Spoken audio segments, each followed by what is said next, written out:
मेरे और हम सबके फेवरेट मुंशी प्रेमचंद जी की मानसरोवर एक की कहानी ईदगाह सुनिए मेरी आवाज़ में। रमज़ान के पूरे 30 रोज़ों के बाद आज ईद आई है।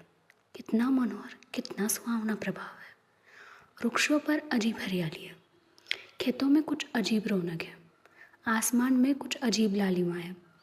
आज का सूर्य देखो, कितना प्यारा, कितना शीतल, यानी संसार को ईद की बधाई दे रहा है। गांव में कितनी हलचल है। ईदगाह जाने की तैयारियां हो रही है। किसी के कुर्ते में बटन नहीं है, पड़ोस के घर में सुई धागा लेने दौड़ा जा रहा है। किसी के जूते कड़े हो गए, उनमें तेल डालने के लिए तेली के घर पर भागा जाता है। जल्दी जल्दी बेलों को सानी पानी दे दे। ईदगाह से लौटते लौटते दोपहर हो जाएगी। 3 कोस को पैदल रास्ता, फिर सैकड़ों आदमियों से मिलना भेंटना, दोपहर के पहले लौटना असंभव। लड़के सबसे ज़्यादा प्रसन्न हैं। किसी ने 1 रोज़ा रखा है, वह भी दोपहर तक। किसी ने वह भी नहीं, लेकिन ईदगाह जाने की खुशी उनके हिस्से की चीज़ है। रोज़े बड़े बूढ़ों के लिए होंगे, इनके लिए तो ईद है। रोज़ ईद का नाम रटते थे, आज वह आ गई। अब जल्दी पड़ी है कि लोग ईदगाह क्यों नहीं चलते। इन्हें गृहस्थी चिंताओं से क्या प्रयोजन। सेवैयों के लिए दूध और शक्कर घर में है या नहीं, इनकी बला से ये तो सेवैयाँ खाएंगे। वह क्या जाने कि अब्बाजान क्यों बदहवास चौधरी कायम अली के घर दौड़े जा रहे हैं। उन्हें क्या खबर कि चौधरी आंखें बदल ले तो यह सारी ईद मुहर्रम हो जाए। उनकी अपनी जेबों में तो कुबेर का धन भरा हुआ है। बार बार जेब से अपना खजाना निकाल कर गिनते हैं और खुश होकर फिर रख लेते हैं। महबूद गिनता है 1, 2, 10, 12, उसके पास 12 पैसे। मोहसिन के पास 1, 2, 3, 8, 9, 15 पैसे। इन्हीं अनगिनतु पैसों में अनगिनती चीज़ें लाएंगे, खिलौने, मिठाइयाँ, बिगुल, गेंद और ना जाने क्या क्या। और सबसे ज़्यादा प्रसन्न है हामिद। वह 4-5 साल का गरीब सूरत दुबला पतला लड़का, जिसका बाप गत वर्ष हेजे की भेंट हो गया और माँ न जाने क्यों पीली होती होती एक दिन मर गई। किसी को पता क्या बीमारी है। कहती है कौन सुनने वाला था। दिल पर जो कुछ बीतती थी वह दिल में ही सहती थी। जब न सहा गया तो संसार से विदा हो गई। अब हामिद अपनी बूढ़ी दादी अमीना की गोद में सोता है और उतना ही प्रसन्न है। उसके अब्बा जान रुपये कमाने गए हैं, बहुत सी थैलियाँ लेकर आएंगे। अम्मी जान अल्लाह मियाँ के घर से उसके लिए बड़ी अच्छी अच्छी चीज़ें लाने गई है, इसीलिए हामिद प्रसन्न है। आशा तो बड़ी चीज़ है, और फिर बच्चों की आशा, उनकी कल्पना तो राई का पर्वत बना देती है। हामिद के पाँव में जूते नहीं है, सिर पर एक पुरानी धुरानी टोपी है जिसका गोटा काला पड़ गया है, फिर भी वह प्रसन्न है।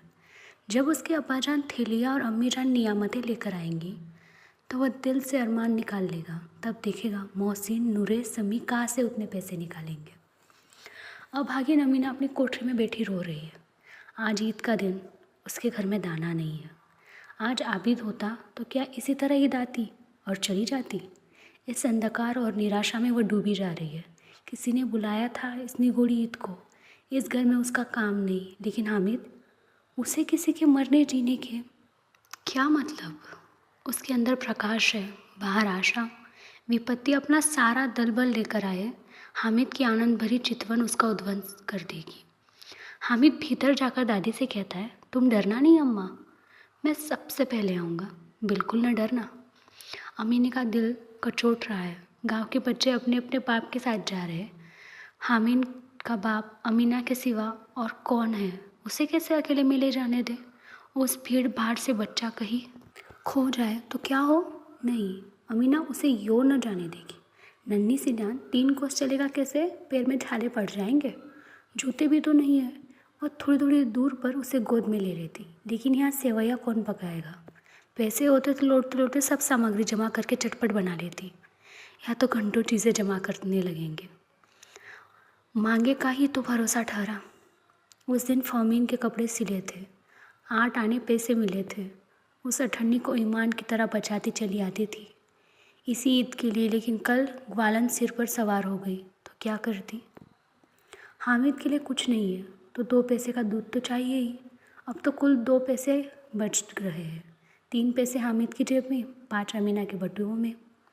यही तो बिसात है और ईद का त्यौहार। अल्लाह ही बेड़ा पार लगाए।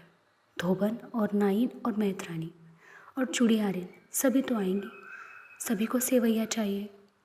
थोड़ा किसी को आँखों नहीं लगता, किस किस से मुँह चुराएंगी। और मुँह क्यों चुराए, साल भर का त्यौहार है, ज़िंदगी खैरियत से नहीं उनकी तकदीर से तो उसी के साथ है। बच्चे को खुदा सलामत रखे, ये दिन भी कट जाएगा। गांव से मेला चला और बच्चों के साथ हामिद भी जा रहा था। कभी सबके सब दौड़कर आगे निकल जाते, फिर किसी पेड़ के नीचे खड़े होकर साथ वालों का इंतज़ार करते। ये लोग क्यों इतना धीरे धीरे चल रहे हैं? हामिद के पैरों में तो जैसे पर लग गए। वो कभी थक सकता है। शहर का दामन आ गया।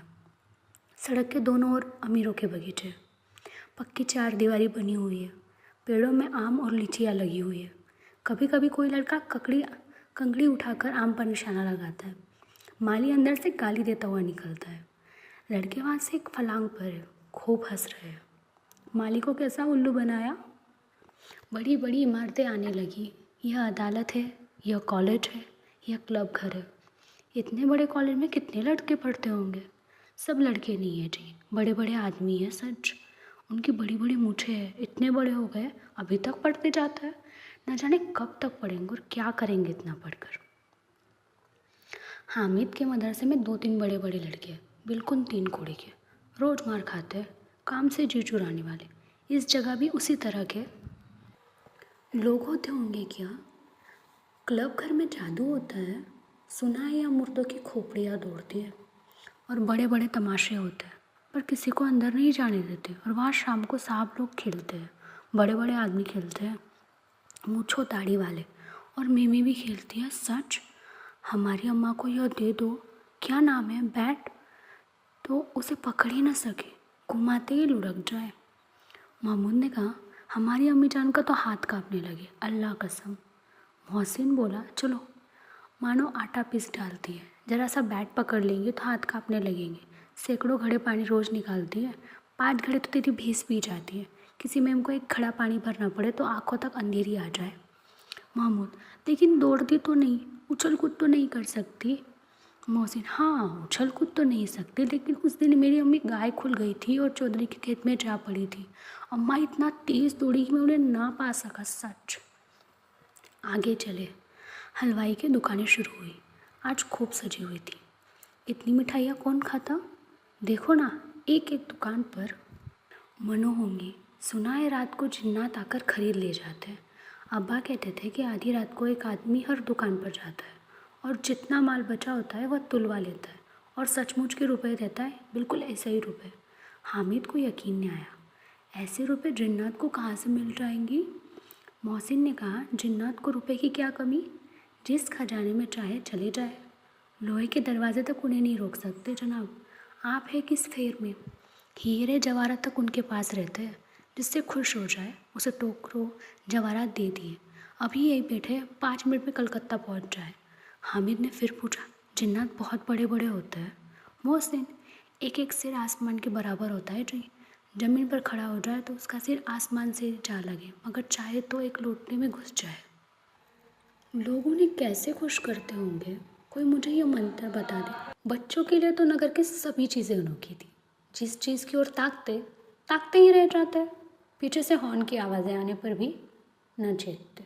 हामिद तो मोटर के नीचे जाते जाते बचा। सजा ईदगाह नजर आई। ऊपर इमली की घने वृक्षों की छाया है, नीचे एक पक्का फर्श है जिस पर जाजम बिछा हुआ है और रोज़ेदारों की पंक्तियाँ एक के पीछे एक न जाने कहाँ तक चली गई। पक्की जगत के नीचे तक, जहाँ जाजम भी नहीं है। नए आने वाले आकर पीछे की कतार में खड़े हो जाते। आगे जगह नहीं है। यहाँ कोई धन और पद नहीं दिखता। इस्लाम की निगाह में सब बराबर। इन ग्रामीणों में भी वजू किया और पिछली पंक्ति में खड़े हो गए। कितना सुंदर संचालन है, कितनी व्यवस्था। लाखों सिर एक साथ सिजदे में झुक जाते हैं, फिर सबके सब एक साथ खड़े हो जाते हैं। एक साथ झुकते और एक साथ खड़े हो जाते हैं, एक साथ खड़े हो जाते हैं और एक साथ झुक जाते हैं, एक साथ खड़े हो जाते हैं। कई बार यही क्रिया होती, जैसे बिजली की लाखों बत्तियाँ एक साथ प्रदीप्त हो और एक साथ बुझ जाए और यही क्रम चलता रहे। कितना अपूर्व दृश्य था। जितनी सामायिक क्रियाएं, विस्तार और अनंतता हृदय को श्रद्धा, गर्व और आत्मानंद से भर देती थी। मानव भ्रातृत्व का एक सूत्र इन समस्त आत्माओं से एक लड़ी में पिरोए हुए हो। नमाज ख़त्म हो गई, लोग आपस में गले मिल रहे हैं। तब मिठाई और खिलौने की दुकान पर धावा बोल होता है। ग्रामीणों का यह दल इस विषय में बालकों से कम उत्साही नहीं है। यह देखो हिंडोला है, यह पैसा देकर चढ़ जाओ। कभी आसमान पर जाते हुए मालूम होंगे, कभी ज़मीन पर गिरते हुए। यह चरखी है, लकड़ी के हाथी, घोड़े, ऊंट छड़ों में लटके हुए हैं। एक पैसा देकर बैठ जाओ और 25 चक्रों का मजा लो। महमूद और मोहसिन, नूरे और समी इन घोड़ों और ऊँटों पर बैठते हैं। हामिद दूर खड़ा है। 3 ही पैसे तो उसके पास है, अपने कोष का 1/3 जरा सा चक्कर खाने के लिए नहीं दे सकता। सब चरखियों से उतरते, अब खिलौने लोगे। उधर दुकानों की कतार लगी हुई, तरह तरह के खिलौने हैं, सिपाही और गुजरिया, राज और बकी, बिश्ती, धोबीन और साधु। वाह, कितने सुंदर खिलौने हैं। अब बोला ही चाहता है।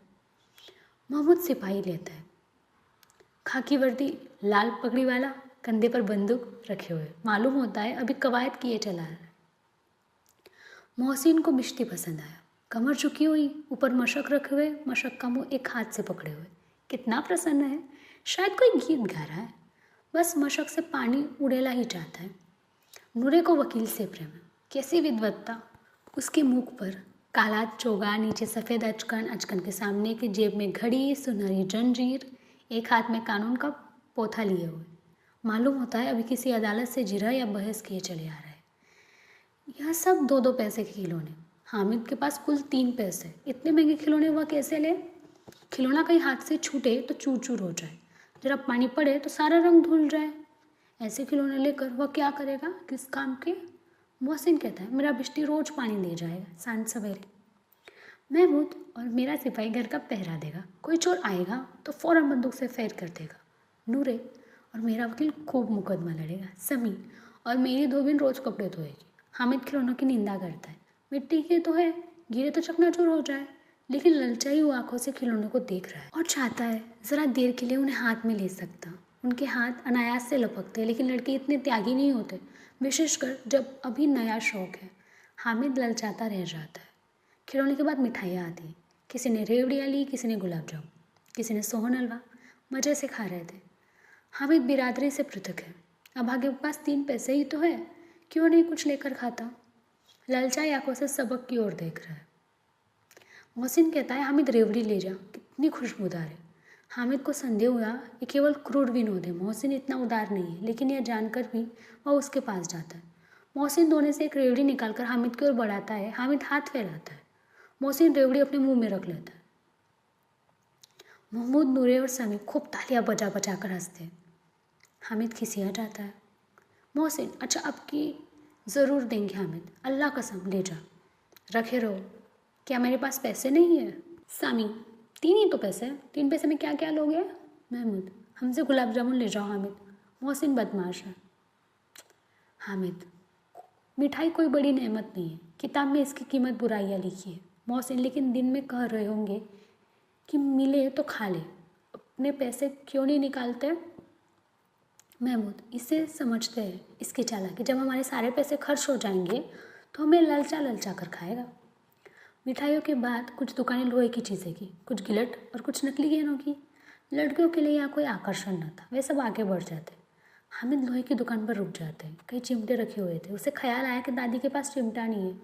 ततरे से रोटियां उतारती है तो हाथ जल जाता है। अगर वह चिमटा ले जाकर दादी को दे दे तो वह कितना प्रसन्न होगी। फिर उनकी उंगलियां कभी नहीं जलेंगी। घर में काम की चीज़ हो जाएगी। खिलौने से क्या फ़ायदा, व्यर्थ में पैसे खराब होते हैं। ज़रा देर ही तो खुशी है, फिर तो खिलौने का कोई आँख उठाकर नहीं देखता। यह तो घर पहुँचते पहुँचते टूट फूट बराबर हो जाएगी। चिमटा कितनी काम की चीज़ है। रोटियां तवे से उतार लो, चूल्हे में सेक लो, कोई आग मांगने आए तो चटपट चूल्हे से आग निकाल कर दे दो। अम्मा बेचारी कहाँ फुर्सत है बाजार आए, और इतने पैसे ही कहाँ मिलते, रोज़ हाथ जला लेती है। हामिद के साथ ही आगे बढ़ गए। सबील पर सबके सब शरबत पी रहे थे। देखो सब कितने लालची, इतनी मिठाई आली, मुझे किसी ने एक भी न दी। उस पर कहता है मेरे साथ खेलो, मेरा यह काम करो।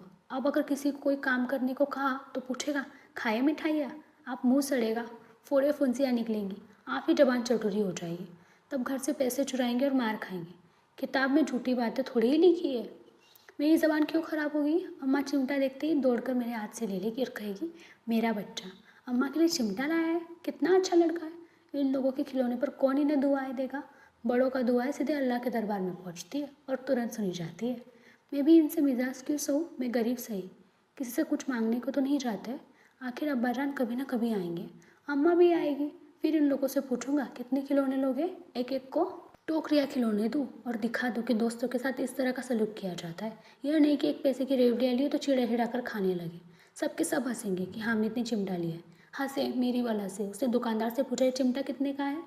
दुकानदार ने उसकी ओर देखा और कोई आदमी साथ में देखकर कहा तुम्हारे काम का नहीं है जी, बिकाऊ है कि नहीं, बिकाऊ क्यों नहीं है और यहाँ क्यों लाद लाए हो, तो बताते क्यों नहीं कि पैसे कितने पैसे का है। 6 पैसे लगेंगे। हामिद का दिल बैठ गया। ठीक ठाक 5 पैसे नहीं, लेना हो तो लो नहीं तो चलते बनो। हामिद ने कलेजा मजबूत करके कहा 3 पैसे लोगे। यह कहता हुआ आगे बढ़ गया। दुकानदार की घुड़कियाँ न सुनी, लेकिन दुकानदार ने घुड़कियाँ नहीं दी, बुलाकर चिमटा दे दिया। हामिद ने इस तरह से कंधे पर रखा मानो बंदूक है और शान से अकड़ता हुआ संगियों के पास आया। जरा सुनिए सबके सब क्या आलोचनाएं करते हैं। मोहसिन ने हंसकर कहा यह चिमटा क्यों लाया पगले, इसे क्या करेगा। हामिद ने चिमटे को ज़मीन पर पटक कर कहा जरा अपना बिस्टी ज़मीन पर गिरा दो, सारी पसलियाँ चूर चूर हो जाए। बचा कि महमूद हुआ तो यह चिमटा कोई खिलौना है। हामिद खिलौना क्यों नहीं है, अभी कंधे पर रखा बंदूक हो गई, हाथ में ले लिया तो फ़कीरों का चिमटा हो गया। चाहो तो इससे मंजीर का काम ले सकता हूँ। एक चिमटा जमा दूँ तो तुम लोगों को सारे खिलौने की जान निकल जाए। तुम्हारे खिलौने कितना ही जोर लगाए, मेरे चिमटे का बाल भी बाका नहीं कर सकते। मेरा बहादुर शेर है मेरा चिमटा। सभी ने खंजीरी ली थी। प्रभावित होकर बोला मेरी खंजरी से बदलोगे, 2 आने की है। हामिद ने खंजरी की और उपेक्षा से देखा। मेरा चिमटा चाहे तुम्हारी खंजरी का पेट फाड़ डाले, बस एक चमड़े की झिल्ली ही लगा दी और डब डब बोलने लगे। ज़रा सा पानी लग जाए तो ख़त्म हो जाए। मेरा बहादुर चिमटा आग में, पानी में, आंधी में, तूफान में बराबर डटा खड़ा रहेगा। चिमटे ने सभी को मोहित कर लिया। अब पैसे किसके पास धरे हैं। फिर मेले से दूर निकल आए। 9 कब के बज गए। धूप तेज़ हो रही, घर पहुंचने की जल्दी हो रही। बाप से जिद भी करे तो चिमटा नहीं मिल सकता।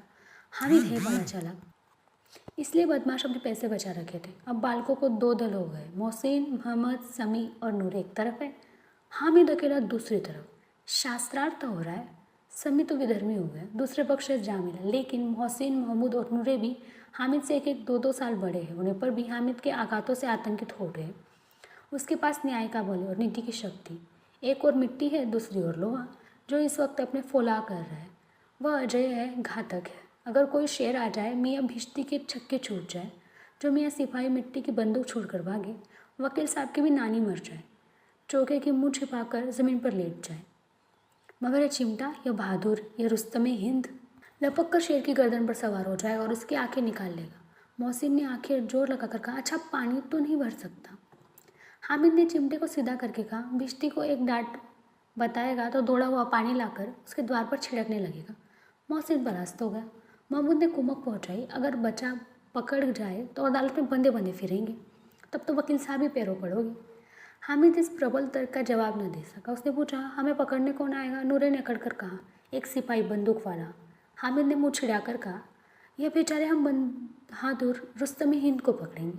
अच्छा लाओ अभी ज़रा कुश्ती हो जाए, इसकी सूरत देखकर दूर से भागेंगे। पकड़ेंगे क्या बेचारे। मोहसिन एक नई चोट सूझ गई। तुम्हारे चिमटे का मुंह रोज़ आग में जलेगा। उसने समझा कि हामिद लाजवाब हो जाएगा, लेकिन यह बात न हुई। हामिद ने तुरंत जवाब दिया आग में बहादुरी कुत्ते जनाब, तुम्हारे यह वकील सिपाही भिश्ती लेडियों की तरफ घर में घुस जाएंगे। आग में वह काम है जो यह रुस्तमे हिंदी कर सकता है। महमूद ने एक जोर लगाया वकील साहब कुर्सी मेज़ पर बैठेंगे, तुम्हारा चिमटा तो बावर्ची खाने में ज़मीन पर पड़ा रहने के सिवा क्या कर सकता है। इस तर्क से सामी और नूरे को भी राजी कर दिया। कितने ठिकाने की बात कही है पट्टे ने। चिमटा बावर्ची खाने में पड़ा रहने के सिवा और क्या कर सकता है। हामिद को कोई फड़कता हुआ जवाब न सूझा तो उसने धांधली शुरू की मेरा चिमटा बावर्ची खाने में न रहेगा। वकील साहब कुर्सी पर बैठेंगे तो जाकर उन्हें ज़मीन पर पटक देगा और अपना कानून उनके पेट में डाल देगा। बात कुछ बनी नहीं, खाल गाली गलोच थी, लेकिन कानून को पेट में डालने वाली बात छा गई। ऐसी छा गई कि तीनों सुरमा मुँह ताकते रह गए, मानो कोई धेलचा कनकुआ किसी गंडे वाले कनकुए को काट गया हो। कानून मुंह के बाहर निकलने वाली चीज़ है, उसको पेट के अंदर डाल दिया जाना बेतुकी सी बात होने पर भी कुछ नयापन रखती है। हामिद ने मैदान मार लिया। उसका चिमटा रुस्तमे हिंद है। अब इसमें मोहसिन, महमूद, नूरे और समी किसी को भी आपत्ति नहीं हो सकती। विजेता से हारने वाले को सत्कार मिलना स्वाभाविक है। वह हामिद को भी मिलना। औरों ने 3-3 4-4 आने पैसे खर्च किए पर कोई काम की चीज़ न ले सके। हामिद ने 3 पैसे में रंग जमा लिए। सच ही तो है, खिलौना का क्या भरोसा, टूट फूट जाएंगी। हामिद तो का चिमटा तो बना रहेगा बरसों। संधि की शर्त तय होनी थी। मोहसिन ने कहा, जरा अपना चिमटा दो, हम भी देखे, तुम हमारा बिस्ती लेकर देखो। महमूद और नूने ने भी अपने अपने खिलौने पेश किए। हामिद को इन शर्तों में मानने में कोई आपत्ति न थी। चिमटा बारी बारी सबके हाथ में गया और उनके खिलौने बारी बारी से हामिद के हाथ में आए। कितने खूबसूरत खिलौने। हामिद ने हारने वालों के आंसू पोंछे। मैं तुम्हें चिढ़ा रहा था। सच, यह चिमटा भला इन खिलौने की क्या बराबरी करेगा? मालूम होता है। अब बोलो, अब बोलो। लेकिन मोहसिन की पार्टी को इस दिलासे से संतोष न हुआ। चिमटे का सिक्का खूब बैठ गया है। चिपका हुआ टिकट अब पानी से नहीं छूट रहा है। मोहसिन, इस खिलौने के लिए कोई हमें दुआ तो न देगा? दुआ के लिए फिरते हो, उल्टे मार न पड़े। अम्मा ज़रूर कहेगी, मेले में अब मिट्टी के खिलौने मिले। हामिद को स्वीकार करना पड़ा कि खिलौनों को देखकर किसी की माँ इतनी खुश न होगी जितनी दादी चिमटे को देखकर होगी। 3 पैसों में ही तो उसे सब कुछ करना था और उन पैसों के इस उपायों से पछतावे की बिल्कुल ज़रूरत न थी। फिर अब तो चिमटा रुस्तम हिंद और सभी खिलौनों का बादशाह। रास्ते में महमूद को भूख लगी। उसके बाप ने केले खाने को दिए। महमूद ने केवल हामिद को साझी बनाया। उसके अन्य मित्र मुँह ताकते रह गए। यह सब चिमटे का कमाल था। 11 बजे गांव में हलचल मच गई। मेले वाले आ गए। मोहसिन की छोटी बहन दौड़कर भिश्ती उसके हाथ से छीन लिया और मारे खुशी के जो उछली तो मियाँ भिश्ती नीचे आ रहे सुरलोक सिधारे। इस पर भाई बहन में मारपीट हुई। दोनों खूब रोए। उसकी अम्मा यह शोर सुनकर बिगड़ी और दोनों को ऊपर से 2-2 चाटे और लगाए। मियाँ नूरे के वकील का अंत उसके प्रतिष्ठान कुल उससे ज़्यादा गौरवमय हुआ। वकील ज़मीन पर या ताक पर हो नहीं बैठ सकता। उसकी मर्यादा का विचार तो करना ही होगा।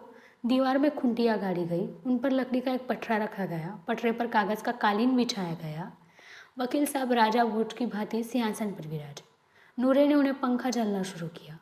अदालतों में खर की टट्टियाँ और बिजली के पंखे रहते, क्या यह मामूली पंखा भी न हो? कानून की गर्मी दिमाग पर चढ़ जाएगी कि नहीं? बांस का पंखा आया और नूरे हवा में करने लगे, मालूम नहीं पंखे की हवा से या पंखे की चोट से। वकील साहब स्वर्ग लोक से मृत्यु लोक में आ रहे और उनका माटी का चोला माटी में मिल गया। फिर बड़े जोर शोर से मातम हुआ और वकील साहब की अस्थियाँ धूरे पर डाल दी गई।